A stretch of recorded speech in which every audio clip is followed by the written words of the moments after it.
Welcome to the BASH 101 video series. This series will focus on topics related to the Bird Wildlife Aircraft Strike Hazard Team's goal of preserving warfighting capabilities through the reduction of wildlife hazards to aircraft operations. This video will focus on implementing the formal wildlife survey requirements as described in DAFI 91-212. Wildlife surveys are an essential tool for identifying wildlife hazards, which provide leadership with data to evaluate the effectiveness of their BASH program and help them determine where they can focus limited resources to reduce risk. The presence and behavior of wildlife on an airfield is dynamic and can be influenced by many variables. Because of this, surveys should be conducted at varying times in the morning, in the evening, and at night, and throughout all seasons of the year. The goal of wildlife surveys is to capture when, where, and how wildlife is using the airfield to thrive. Data collected can be used to determine actionable risk mitigation measures. The BASH program manager or delegated equivalent should lead the installation formal wildlife survey program.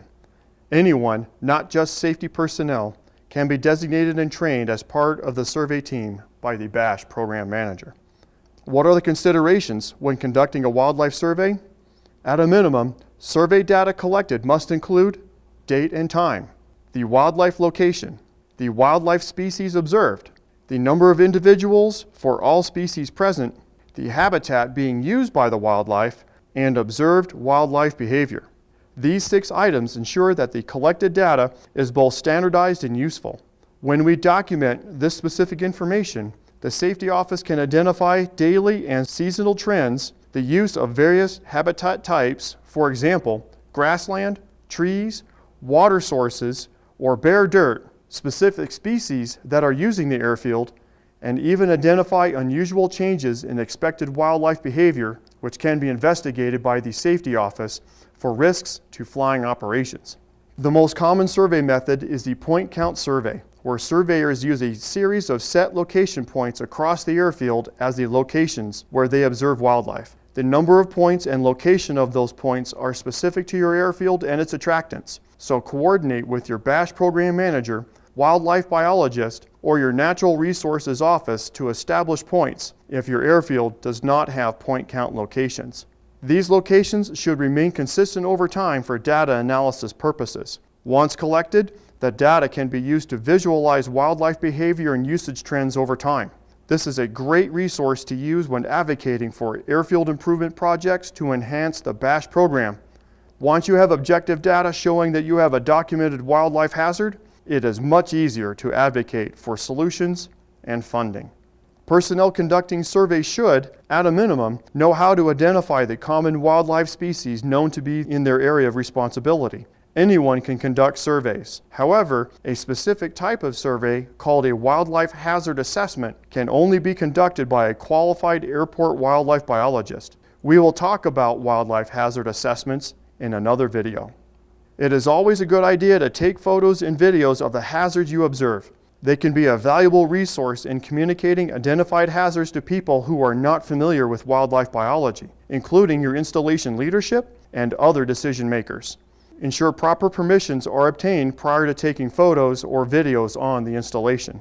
Recommended tools for conducting wildlife surveys include a camera, binoculars, radio equipment, local wildlife identification guides, and something to record your survey data with. These can be as simple as a pen and paper or as advanced as a smart device paired with a GPS or a survey app.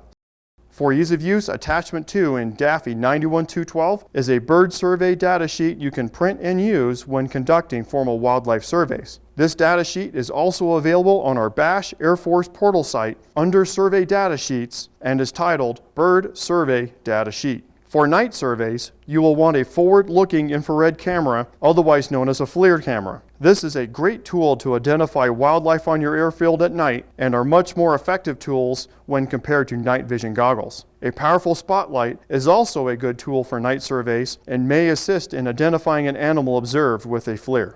Finally, survey personnel should have harassment and depredation tools on hand when conducting formal surveys. If wildlife is posing a threat to safe operations, the formal survey stops and the wildlife must be managed. Personnel should record the direct control methods used and species harassed in a separate document that will not be included in the formal Wildlife Survey Program data. The locations for surveys should be the same or similar as the ones used in the wildlife hazard assessments done at your installation and should include areas that are attractive to wildlife such as ponds, drainage culverts, and nearby housing. This is to ensure continuity of data in order to effectively track wildlife use of the airfield over time. This guides decision-making at the safety office and at higher levels of leadership.